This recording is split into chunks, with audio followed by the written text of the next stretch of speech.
다니엘 6장은 이제 이렇게 시작되죠.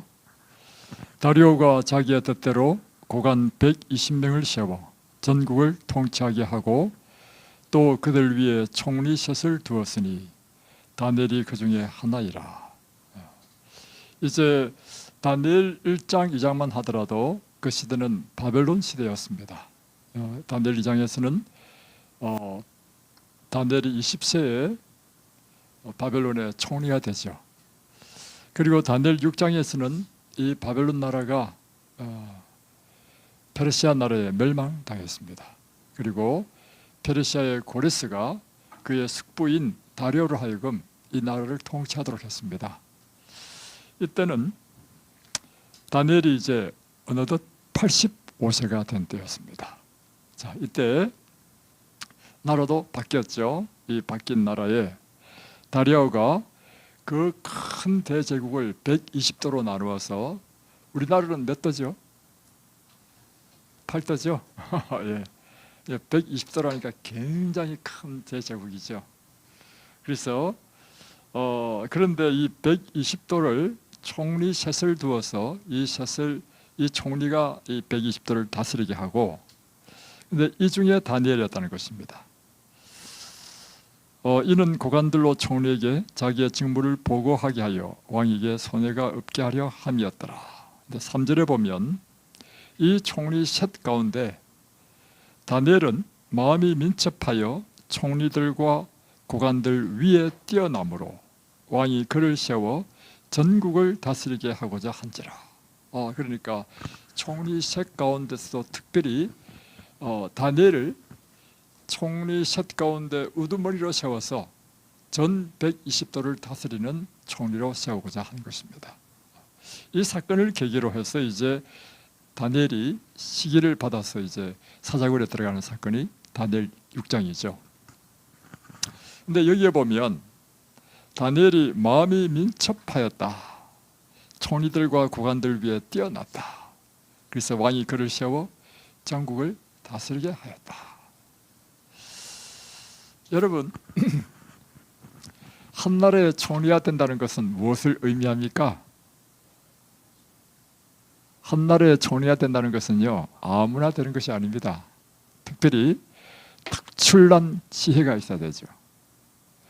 그리고 120도의 도를 다스릴 행정력이 뒷받침되어야 됩니다. 그러니까 행정력이라고 하는 이 능력도 있어야 되는 것입니다. 그런데 이 조그만 대한민국만 하더라도 날마다 사건과 사고가 얼마나 생깁니까? 그런데 120도로 하는 그 큰 대제국에 날마다 사건이 생기겠죠. 그러면 그 사건에 대해서 이 총리가 가장 정확한 판단을 하고 민첩하고 신속하게 처리를 해야 되겠죠. 기민성과 신속함이 필요한 것입니다. 그뿐만 아니라 여기 오신 이제 분들을 보면 다 뭐 교사도 오시고, 뭐 이번에 오신 우리 이 선생님은 대학에서 이제 교수로 계시다가 이제 보직을 맡았습니다. 근데 대학의 그 조그만 대학의 보직도 전체를 다스리는 총장도 아니고 뭐 사무처장이나 뭐 이런 걸 맡았겠죠. 그 보직을 맡는 그 일만 하더라도요 힘들어가지고, 강의도 해야 되죠. 보직을 맡았으니 그 보직에 대한 일을 해야 되기 때문에 날마다 회의가 있고 해서 10시가 돼야 끝난다는 것입니다. 그래서 무리를 해가지고 병이 나신 것입니다. 보세요. 지금 다니엘은 몇 살이라고요? 지금 이분은 아직 60세도 안 됐습니다. 그러니 자 보십시오. 120도를 다스리는 그 큰 대제국을 다스리기 위해서는 업무가 얼마나 많았겠습니까? 그 과중한 업무를 담당할 수 있는 무엇이 뒷받침돼야 총리를 할 수 있습니까? 체력. 그래서 이 다니엘서 6장에 이걸 가만히 연구를 해보면요, 이것은 굉장한 것을 의미합니다. 다니엘은 85세가 되었다 할지라도 그의 지혜, 민첩성, 그리고 행정 능력, 그뿐만 아니라 이 과중한 업무를 담당할 육체적인 체력이 뒷받침되었다는 것입니다. 여러분, 이 중에 은퇴하신 분 많죠? 65세만 되면 은퇴시키지 않습니까? 왜 은퇴시킵니까? 이제 체력이 안 된다는 것입니다. 그뿐만입니까? 나이가 들면요, 민첩성이 떨어지고요, 미도요 축소됩니다. 경력도 떨어지죠. 그러니까 리타이어 시키는 것입니다. 그래서 다니엘이 85세에 또 그것도 보십시오. 나라가 바뀌었어. 그리고 다니엘은 이 페르시아 사람도 아니야. 이방인을 이 큰 대제국의 총리로 세웠다. 특출났다는 것입니다. 자, 그러면 무엇이 다니엘로 하여금 이와 같은 특출한 불의에 이른 자로 만들었는가 하는 것입니다. 그래서 지금도요, 페르시아는 오늘날 이란이잖아요. 이란에 옛날에 페르시아의 수도는 수산이고 지금은 테헤란이잖아요. 그 옛날에 그 페르시아 수산, 이곳에서 에스더 사건이 있었고요, 느헤미야 사건이 다 이 수산 페르시아에서 일어난 일입니다. 여기에 구글 쳐보십시오. 다니엘 무덤 하면요, 페르시아 수산에 지금은 이제 조그만 소도시가 되어버렸습니다. 다니엘의 무덤이요, 아주 크게요, 쫙 탑처럼 쫙 세워놓고 그게 하나 큰 무슨 성전처럼 그렇게 만들어놨습니다. 그리고 페르시아 사람들이요, 날마다 이 다니엘 무덤을 참배하는 사람으로 줄을 서 있습니다. 그러니까 페르시아 사람들에게 강인한 인상을 준 거예요. 누가요? 다니엘이. 이야, 무엇이 이 다니엘로 하여금 이와 같은 특출난 사람이 되게 했고 85세가 된데도 불구하고 이 총리 중에 최고의 자리에 앉히려고 했는가? 제가 성경을 연구해 보는 결과 제가 내린 결론은 이것입니다. 그가 18세에 뜻을 정했기 때문입니다. 무슨 뜻을 정했는가? 내가 먹든지 마시든지 무엇을 하든지 오직 하나님의 뜻대로 하겠다. 하나님의 영광을 위하여 살겠다. 그 첫 번째 결심이 무엇인가 하면 우상의 제물을 먹지 않겠다는 것입니다. 레위기에서 명시한 그 가정한 음식을 먹지 않겠다는 것입니다. 그렇다면 다니엘이 그때만 먹지 않았습니까? 그때만 채식했겠습니까? 평생을 채식하는 것입니다. 그런데 이 다니엘서는요, 오늘 재림교인에게 강력한 도전을 줍니다. 왜냐하면 다니엘은요, 오늘날 재림교인의 롤 모델이기 때문입니다. 맞습니까?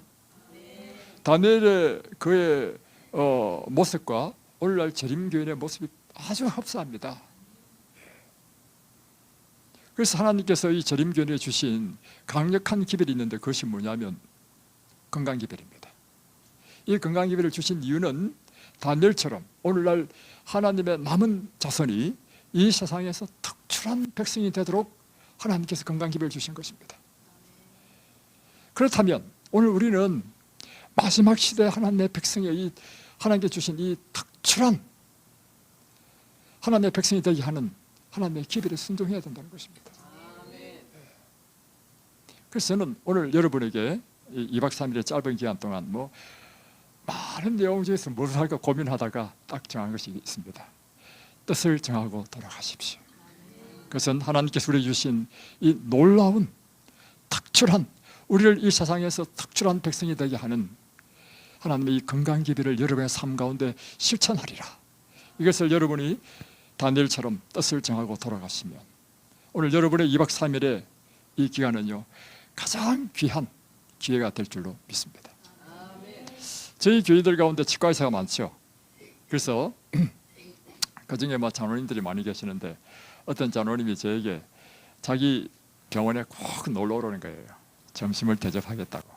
그래서 제가 바빠가지고 못 가다가 어느 날 드디어 갔습니다. 갔더니 어제 딱 눕히는 거예요. 앉아보라는 거예요. 그래가지고 입을 벌리래. 그래서 입을 쫙 벌리니까 치과 의사니까 이 직업이죠. 입을 쫙 살피더니만 그분이 하신 말씀이 있습니다. 자기는 치과의사로서 많은 사람의 이 구강을 본다는 거예요. 근데 정통적인 재림교인, 정통적인 재림교회란 뭐냐면 이 재림교회의 기별대로 사는 사람의 구강과 이 세상 사람들의 구강은 완전히 다르다는 것입니다. 재림교회의 이 건강 기별대로 사는 사람, 채식만 하는 사람들은요, 이 구강이 굉장히 건강하다는 것입니다. 제가 그 말씀 듣고, 야, 우리가 하나님의 이 말씀대로 살면 정말 축복을 받는구나. 이것은 여러분에게 무엇을 주는 기별입니까? 예, 축복을 주는 기별입니다. 오늘은 이제 두 가지를 먼저 하고, 딱 정리하고, 오케이. 이제 하던 거를 계속해서 하겠습니다. 어제 이제 우리 육식에 대한 글을 했는데 오늘은 생선에 대해서 하겠습니다. 자, 제가 상담을 해보면 많은 재림교인들이요, 육식은 뭐 별로 안 합니다. 그러나 생선은 좋아합니다. 이런 재림교인들이 많이 있습니다. 작년에는 일본에서 한 10분이 오셨습니다. 10분이 오셨는데 그 10분 가운데 아주 신실한 일본 교인 가운데서 신실한 분이 계십니다. 신실한 교인들도 많이 오셨습니다. 이제 상담을 해보니까 일본 사람은 사면이 다 바다잖아요. 아무리 신실하더라도 생선을 안 드시는 분이 아무도 없어. 작년에요. 그래서 이분들이 9박 10일인가 요리 강습도 하고 이렇게 가셨는데 가시기 전에 모두 다 결심시켰습니다. 이제 생선까지도 내가 끊겠다고. 그래서 오늘 이제 저는 여러분에게 뭘 결심시키려 하냐면 그 좋아하는 생선을 끊도록 결심시키려 합니다. 자, 여러분, 생선은 육고기보다 좀 더 라이트하다 이렇게 생각하잖아요. 가볍다. 그러니까 우리 몸에 덜 해롭다 이렇게 생각을 많이 합니다.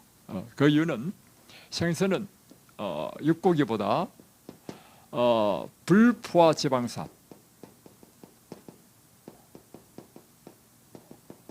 불포화 지방산 대 포화 지방산, 이걸 PS 비율을 합니다. 이것이 높습니다. 여러분, 불포화 지방산이 뭐고 포화 지방산이 뭔지 알죠?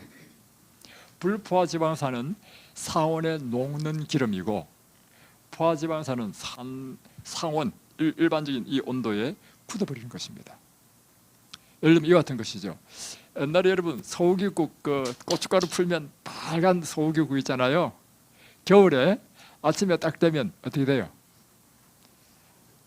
다 이게 굳어있죠, 기름이. 이게 다 포화지방산이기 때문입니다. 그러니까 포화지방산은 우리 몸에 해롭다는 건데 이유는 뭐냐면 우리 몸에 들어가면 피 속에 이 지방산이 상온에서도 굳기 때문에 혈관을 막는 것입니다. 심혈관 계통, 아주 심각한 타격을 주죠. 그러나 포화지방산은 상온에 굳지 않습니다. 녹아있는 상태로 있습니다. 그러니까 이 기름이 더 좋죠.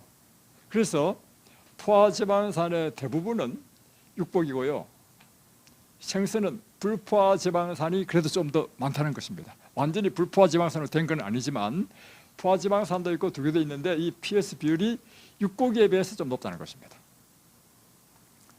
그러면 여러분,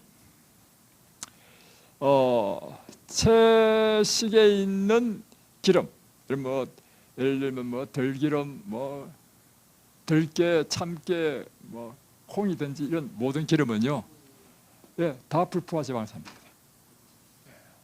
그래서 여러분, 채식이 육식보다 더 낫다는 것입니다. 그리고 생선이 비록 육고기보다 불포화 지방산의 비율이 더 높지만 채식에 비하면 나쁜 것이죠. 채식은 이것보다 훨씬 더 높습니다. 그런데 채식의 기름 가운데서도 불포화 지방산이 있습니다. 뭐냐면 팜유, 야자기름.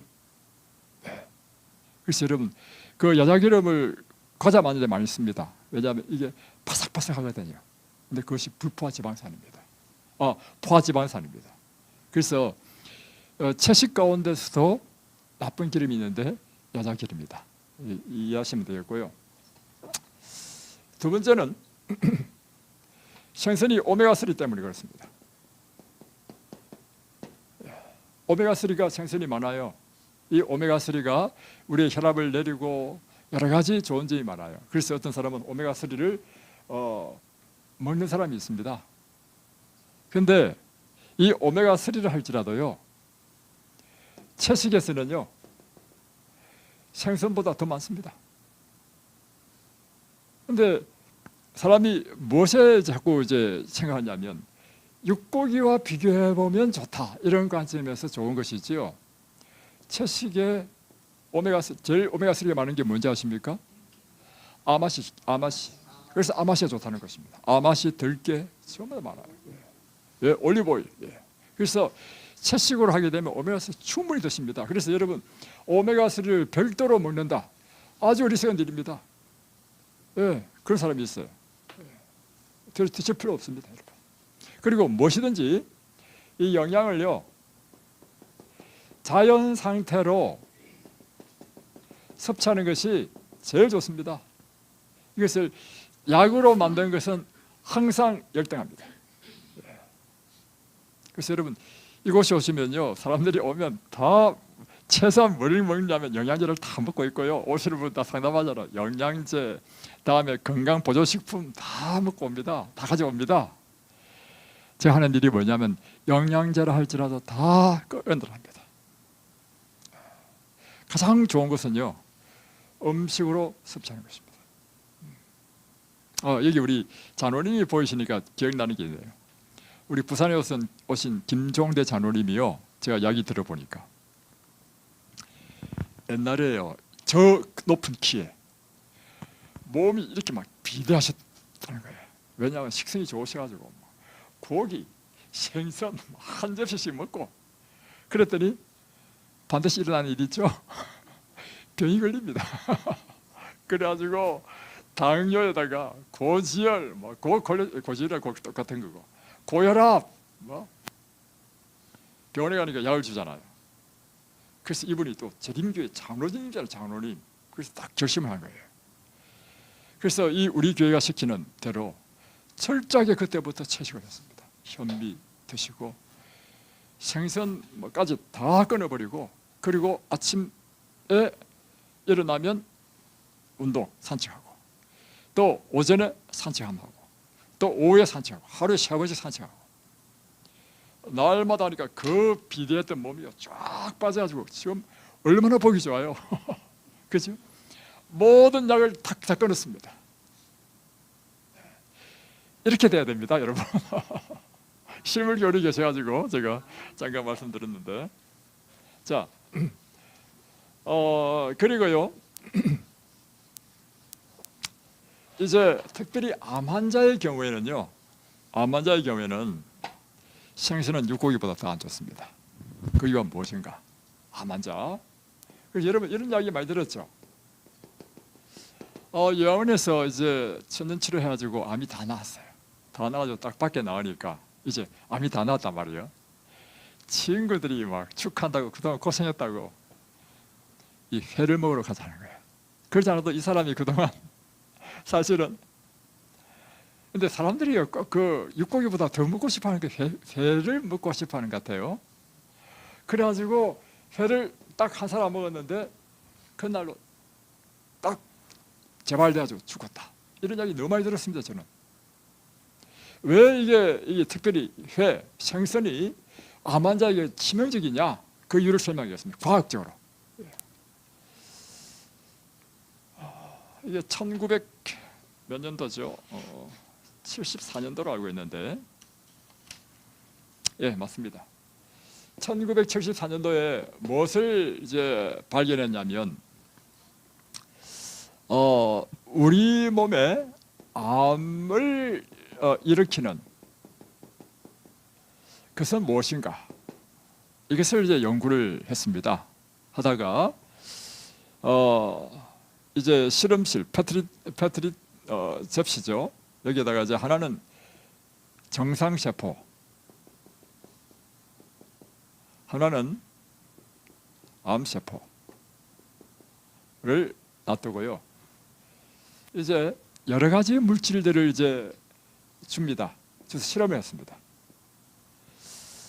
했을 때 특별히 이제 그들의 이제 음식은 단백질이거든요. 단백질은 20가지의 아미노산으로 되어 있습니다.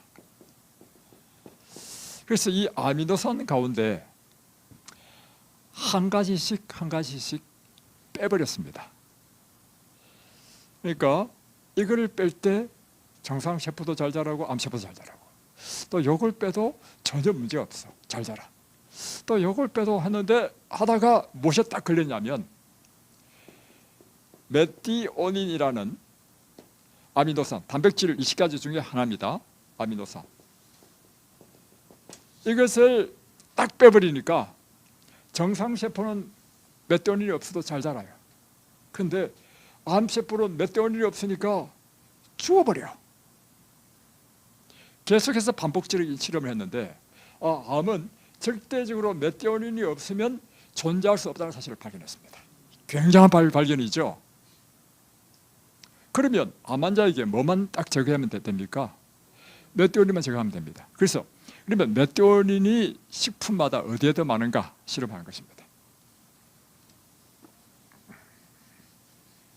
자, 식품을 가지고 실험을 했는데 이제 메티오닌 양. 자, 먼저 가장 메티오닌이 많은 게 뭐냐? 놀라지 마십시오. 583 생선이었습니다. 생선이 제일 많고요. 소고기는 445, 육고기. 그러니까 육고기보다 생선이 메티오닌이 더 많다는 것입니다. 그리고 치킨은 229야. 치킨. 닭고기죠. 다음에 우유는 177. 자, 그러면 메티오닌이 없는 게 뭐냐?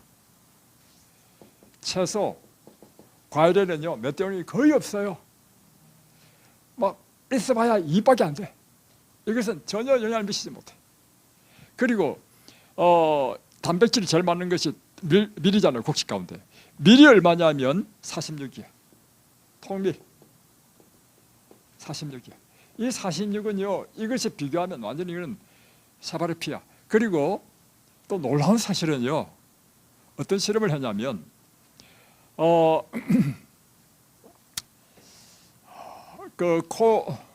코넬 대학의 영양학 교수가 실험을 했는데요. 발암물질. 자, 그래서 지금 이제 생선은 이것부터 먼저 정리하고 넘어가겠습니다. 생선이 메티오닌이 제일 많기 때문에 생선은 암 환자들은 쥐약입니다. 암 환자는 반드시 꺼내야 될 게 생선을 꺼내야 됩니다. 그래서 아까 이야기했죠. 이 천연치료에 낳은 사람이 제일 먹고 싶어하는 게, 우리 어머니도 회도치가 돌아가셨어요. 낳은 사람이 회 딱 먹고 죽었다는 말을 많이 들었습니다. 자, 다음. 이걸 이제 정리했고, 다음에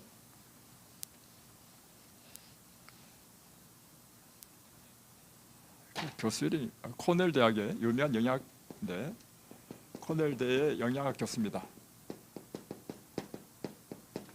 이름을 좀 잊어버렸는데요. 예. 이 교수가요, 필리핀 정부와 미국 정부에 요청했습니다. 우리 필리핀의 아이들이, 어린아이들이 간암으로 많이 죽는다는 것입니다. 그래서 필리핀은 가난한 나라니까 좀 전문가를 보내가지고 그 원인을 좀 규명해주고 우리 이 문제를 좀 해결하게 해달라고 요청했습니다. 그러니까 미국 정부에서는 어떻게 생각했냐면 필리핀은 가난한 나라이기 때문에 영양이 결핍해서 그럴 것이다. 그러니까 이것에 해결책을 줄 사람은 영양학의 대가를 보내면 되겠다. 그래서 그 당시에 영양학의 대가, 이름을 잊어버렸습니다. 그분을 파견했습니다. 이분이 이제 필리핀에 와가지고 다 관찰했어요. 관찰하니까 필리핀 아이들이 먹는 것이 뭐냐면 피넛버터를 먼저 먹어. 피넛버터. 이제 땅콩 갈아가지고 이제 한 거죠. 그런데 피넛버터가 쩔어가지고 쩔면 뭐가 생겼냐면 아플라톡신이라는 발암물질이 생깁니다. 아플라톡신이라는 발암물질이 생겨. 그래서 이 발암물질 때문에 간암이 생기는 겁니다. 그런데 또 연구해 보니까 또 이 아플라톡신을 똑같이 먹어도 부자 아이는 참 재밌습니다. 간암으로 죽는데 가난한 아이는 피넛버터 아플라톡신이 들어있는 쩔은 먹어도 간암이 안 걸려. 안 죽어. 간암도 안 걸려. 아니 왜 이럴까? 연구를 한 것입니다. 연구를 해보니까 부자아이는요 피넛버터를 먹을 뿐만 아니라 뭐도 먹냐면 고기를 먹어. 고기는 뭐냐면 단백질이에요. 그런데 가난한 아이는 고기를 못 먹어. 다 채식밖에 못해. 가난해서. 채식한 사람은 똑같은 아플라톡신이라고 하는 발암물질 들어간다 하더라도요 암이 안 걸린다는 사실입니다. 그래서 여러분이 채식을 하게 되면 비록 아플라톡신이 있는 것이라 할지라도 암이 안 걸립니다, 여러분. 그래서 이제 그래 그러면 고기의 단백질이 아플라톡신과 결합해서 암을 일으키는구나. 여기서 또 실험을 했어요. 어떻게 실험했냐면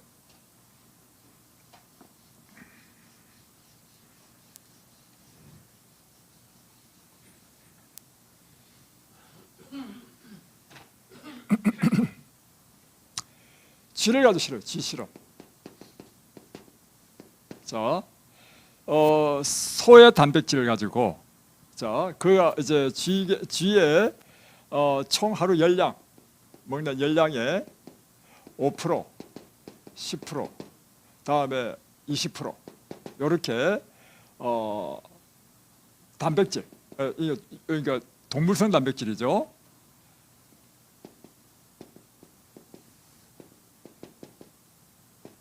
동물성 단백질을 하루 먹는 그 음식의 열량의 5%를 주고 10%를 주고 20%를 줘봤어요. 그리고 이 음식에 아플라톡신을 함께 넣어야 되죠. 그래야 발암물질이 들어가야 되니까. 톡신과 함께 동물성 단백질을 이제 줬단 말이에요. 근데 동물성 단백질이 5%일 때는 비록 아플라톡신이 들었다 하더라도 암이 안 생겨. 근데 10%딱 넣으니까 10%를 넣으니까 암이 생기기 시작했어. 20%딱 되니까 확실하게 암이 자라.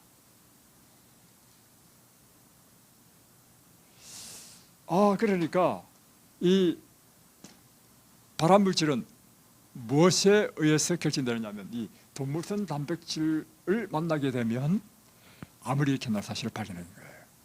그래서 또 어떤 실험을 했냐면 그렇다면 식물성 단백질을 주면 어떨까? 식물성 단백질 가운데 가장 단백질이 많은 게 뭐예요? 콩이죠. 예. 자, 콩을 통해서 5% 단백질을 주고 10% 주고 20% 주고 그러면서 뭐를 했어요? 아플라톡신 함께 넣어줬단 말이에요. 요 실험에서요 20%에서 암이 자라잖아요. 다음에 이제 동물성 단백질 줄여줬어. 줄여주니까 암이 쭉쭉 감소해. 또 늘려줬어. 또 쭉 증가해. 이 실험 다 했습니다. 자, 다음에 이제 식물성 실험을 단백질로 실험했는데 5%대 안 생겨. 10%대 안 생겨. 20%대 안 생기는 거예요. 야, 그뿐만 아니라요. 콩에는요 항암물질이 있습니다. 여러분, 단백질이 암에요 결정적인 문제를 일으킵니다. 그래서 암 환자는요 고기 먹으면 안 되는 이유가 그것입니다. 그런데 식물성 단백질은 암에 영향을 미치지 못한다. 자, 또 재미있는 거를 한번 설명해 드리겠습니다. 이렇게 질문해 볼게요. 여러분, 메주를 통해서 우리가 만드는 게 된장, 간장, 고추장 만들잖아요. 자, 된장, 간장, 고추장은 암을 일으키는, 그래서 된장, 간장, 고추장을 먹지 말아야 된다. 왜냐하면 암을 일으키기 때문에. 그죠? 대부분 그렇게 알고 있죠. 자, 놀라운 사실인데요. 옛날에 우리 조상들은요, 왜냐하면 매주 띄울 때 뭐가 생깁니까? 예, 그게 바로 그 나쁜 곰팡이 아플라톡신이에요. 곰팡이가 좋은 곰팡이가 있고 나쁜 곰팡이가 있어요. 푸르스름한 거, 이거 시커먼 거, 이게 다 나쁜 거예요. 아플라톡신, 이것이 바로 발암물질이기 때문에 된장, 간장, 고추장은 먹지 말아야 된다는 것입니다. 근데 문제는 뭐냐면 옛날 조상은 그 옛날 방식으로 매주 떼어가지고 뭐 다 물론 물에 빡빡 식기는 쉽지만 다 있어. 그리고 뭐 먹을 게 없어요. 노상 된장에 찍어 먹고 고추장에 찍어 먹고 뭐 된장찌개 먹고. 근데 문제는 옛날 조상은 그렇게 암이 안 걸렸어요, 사실은. 근데 오늘날은요 다릅니다. 오늘날은 이렇게 된장간 이제 옛날식으로 해가지고 먹으면요 100% 암 걸립니다. 왜 그런지 아십니까? 자, 설명해 드릴게요. 옛날은 가난해가지고요 고기를 못 먹었습니다. 요즘은요 된장에 반드시 들어가는 게 뭐예요? 고기 안 들어가면 안 돼. 그죠? 모든 된장에 전부, 또 예를 들면 뭐 쌈을 삶는다 하더라도 된장에다가 그 삼겹살 집어넣어 먹죠. 고기와 아플라톡신을 만나기 때문에 그런 것입니다. 자, 그러면 요즘은요 옛날처럼 이렇게 매주 안 띄웁니다. 자, 이걸 여러분 아셔야 여러분이 좀 올바르게 판단할 수 있습니다. 요즘은 과학이 발달해가지고 아플라톡신이 생기면 이게 발암물질인 걸 알기 때문에 이 기계적으로요 이 아플라톡신이 생기지 않도록 알매주를 합니다. 알매주는 뭐냐면 콩을 알알이 띄우는 알알이. 그래가지고 온도와 온도 이걸 잘 맞춰가지고 알알이 띄워. 이 알매주야. 그리고 이걸 국립과학연구소에 검사를 가지고 다 맞췄어. 아플라톡신 이런 발암물질 전혀 없다. 이런 거로 된장, 간장, 고추장을 만들면 어떨까요? 전혀 문제 없습니다. 우리 이든밸리에서 된장 냅니다. 간장 씁니다. 근데 그 간장은 전부 다 이렇게 만든 걸 씁니다. 물론 우리가 이제 쌈 싸먹을 때는 즉석으로 즉석으로 병아리콩 그걸 팍 삶아가지고 갈아가지고 바로 이제 소금 넣어가지고 이렇게 만드는 걸 쓰지만 예를 들면 맛을 낼 때 이런 걸 쓴단 말이에요. 쓰더라도 이것은 여러분이 염려하는 그런 발암물질이 하나도 없습니다. 그래서 요즘은요 이런 거를 여러분이 상식적으로 아시면 된다. 좀 이해하실 필요가 있고, 다음에 두 번째,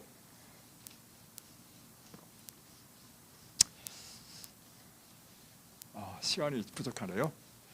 시간 되는 대로만 하겠습니다.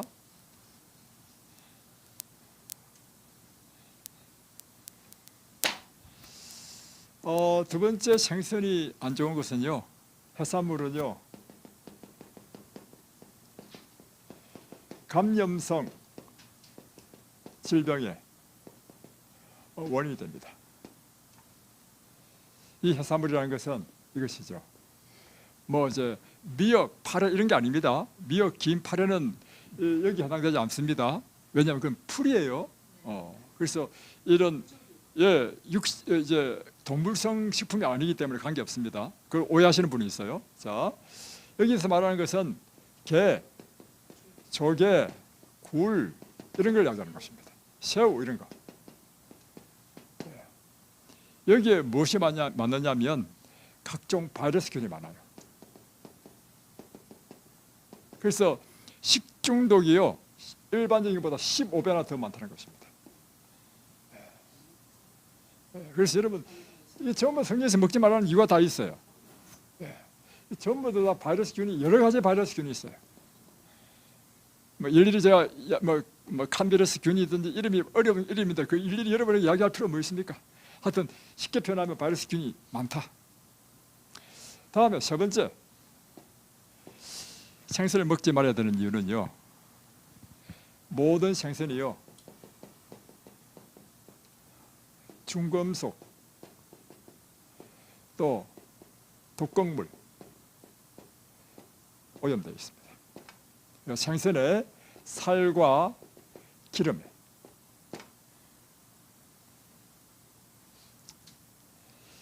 자, 여러분, 모든 생활 하수는 다 어디로 갑니까? 예, 바다 다 가죠. 여러분의 화장실 쓰는 물도요, 뭐 정수하지만 결국에는 다 어디로 갑니까? 바다 가죠. 여기다가 더 충격적인 이야기를 하겠습니다. 자, 또 이거부터 먼저 이야기하고, 다음에 또 우리 농사 지을 때 뭐 풀 감당이 안 됩니다.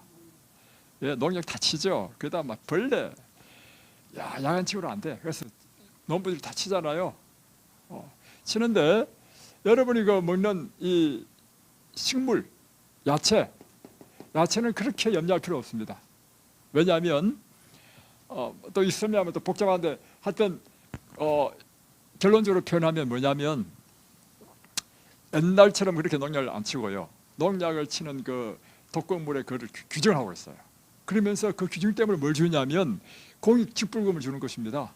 그죠? 그러면서 또 하나는 뭐냐면, 농사 짓는 거 보면 처음 심고 자랄 때 약을 치지만 출하하기 전에는 약을 안 쳐요. 그리고 이제 출하할 때 이제 성분을 또 검사를 해요. 그래서 국가에서 관리를 해주기 때문에, 그렇다고 없는 건 아니지만, 그렇게 해서 다른 것보다는 훨씬 낫다, 육식하는 것보다 훨씬 낫다는 거죠. 자, 그런데 이제 문제는 이 약친 것들이요, 비가 오면 다 씻겨서 들어갑니까? 결국에는 강 바다로 간다는 것입니다. 그러니까 모든 농사의 이 농약 다 바다로 가고요, 오수 결국에는 바다로 가고요, 다음에 또 세제 다 바다로 갑니다. 그리고 더 충격적인 이야기를 말씀드리겠습니다. 너무 충격적이라서 여러분, 이걸 딱 들으면 진짜 충격받을 겁니다. 우리 음식 쓰레기 있죠? 바다에 다 버립니다. 그 많은 음식 쓰레기요, 감당 안 됩니다. 그리고 산업 폐기물 바다에 버립니다. 산업 폐수 바다에 버립니다. 그럼 이제 설명해 드릴게요.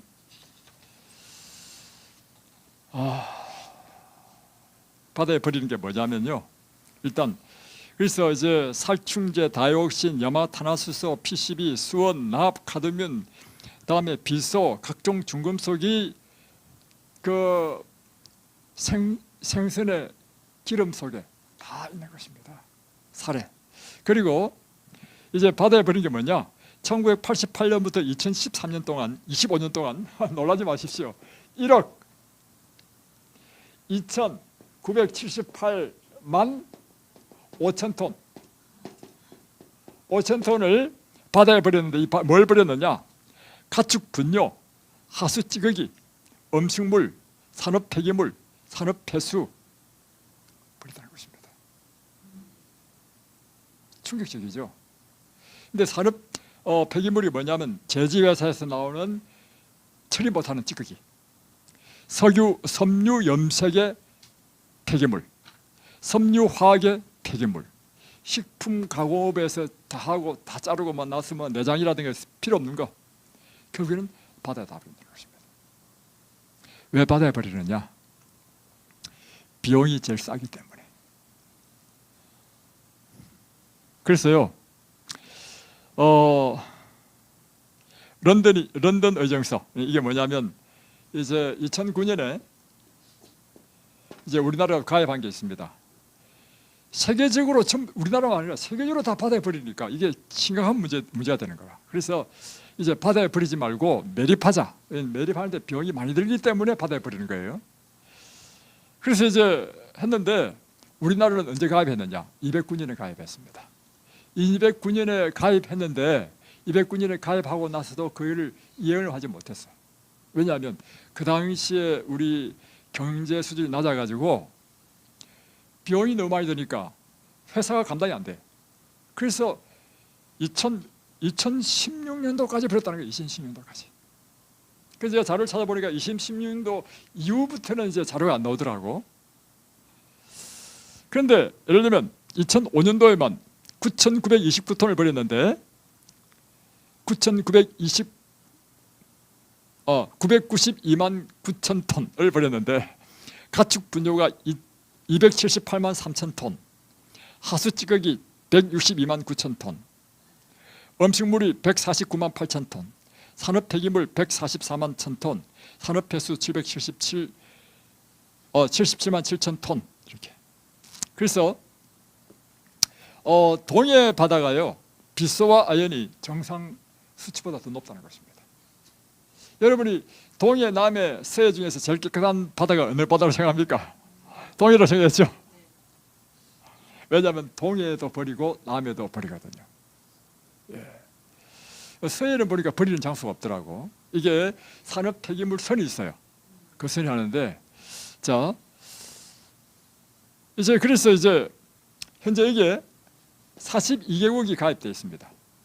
42개국이 가입되었다는 의미는 뭐냐면 우리 전 세계 200개국이라면 158개국이 가입 안 됐다는 거 아니겠어요? 그러면 지금도 바다는 지금 뭐라는 것입니까? 쓰레기장이에요. 바다가 아무리 넓지만요. 그래서 모든 생선이요 다 오염되어 있습니다.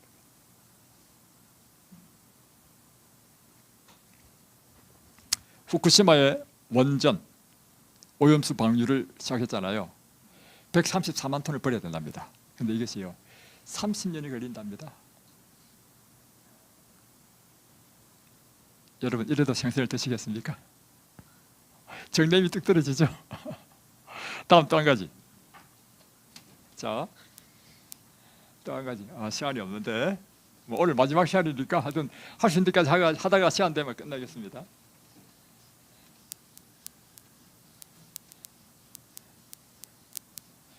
생선의 또 문제는요 기생충입니다. 그래서 생선을 회로 먹는 사람은 아주 미련한 사람입니다. 특별히 민물고기를 회로 먹는다. 아주 미련한 사람입니다. 예, 생선의 기생충 적어봤거든요. 어떤 기생충이냐면 디스토마 어디야?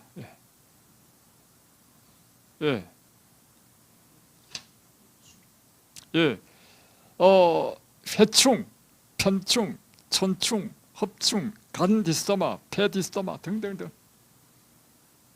그래서 지난번에 유튜브 보니까요, 그 일본 그 스시에서 우리 한국 그 용인상인데 생선을 딱 뜨는데요, 생선에서 기생충을 쫙 뽑아내는 거야. 근데 이게 엄청나게 많이 나오는 거야. 근데 우리는 안 보이죠. 맛있게 먹었습니다, 여러분. 그래서 여러분 옛날에 유행한 게 있죠. 암 환자에게 돌풍을 일으킨 게 있습니다. 암 환자가 뭘 먹는 유행이 있었습니까? 예, 개구충제. 개구충제를 먹으니까 암이 낫더라고요. 그래서 한참 그 암 환자들이 개구충제를 막 먹은 때가 있습니다.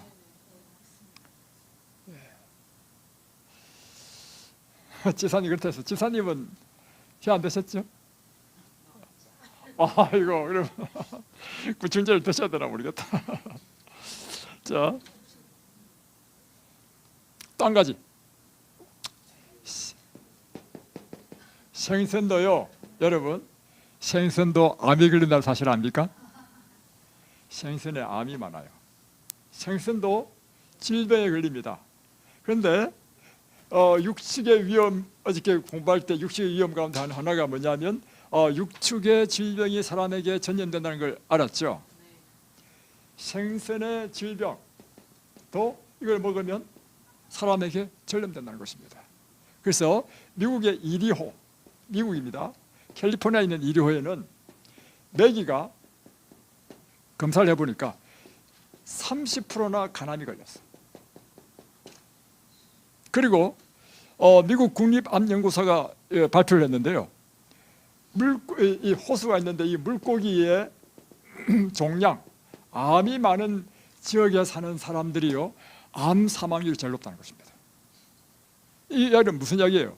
물고기를 잡아먹은 그 지역 사람들이 암이 많이 걸려서 많이 죽었다는 것입니다.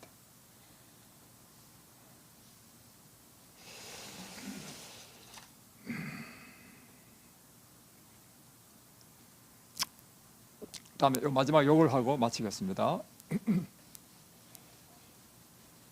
이런 말을 많이 하죠. 저는 그런 말을 많이 들었는데, 여기는 물고기 잡아먹어도 되겠다. 왜냐하면 물이 깨끗하기 때문에. 이게 일곱수네. 여러분, 물고기는 어디서 온지 모릅니다. 그죠? 또 한 가지 중요한 사실인데요. 이게 어디서 했냐면 캘리포니아 클리어 호수입니다. 이름도 클리어야, 클리어 호수. 깨끗하다는 뜻이겠죠? 이 클리어 호수에 DDT 살충제죠. 살충제 DDT를 이제 검사를 했는데 0.02 ppm이에요. 그러니까 물이 아주 깨끗한 물이에요. 0.02 ppm인데 이 호수에 사는 플랑크톤, 이 물에 사는 플랑크톤은요 5 ppm이에요. 그러니까 다시 표현하면 이 물은 입밖에 안 되지만 그걸 먹는 플랑크톤, 동물이죠. 플랑크톤은 몸에서 축적된다는 거예요. 축적. 이게 배수로 해보니까 250배. 참, 이 플랑크톤을 먹고 사는 생선이 초식 생선입니다. 이 초식 생선을 해보니까 DDT가 얼마나 있느냐면 적은 거는 40, 많은 거는 300 ppm까지 있어요. 이걸 비율로 따져보니까 이 호수에 해보니까 15,000배. 그러니까 15,000배나 농축이 되더라고요. 농축. 그런데 이 초식 생선을 잡아먹는 육식 생선, 이거는 2,500 ppm. 이거는요 12만 5천 배야. 그러니까 물이 0.02 ppm밖에 없다 하더라도 결국은 초식 생선은 15,000배나 더 정폭되고 육식 생선은 10만 5천 배나 더 이 DDT가 농축되더라는 거죠.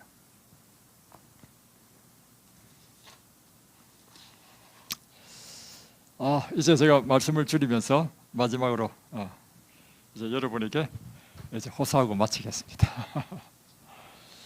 여러분, 하나님께서 우리에게 주신 가장 이상적인 음식이 뭐랬죠?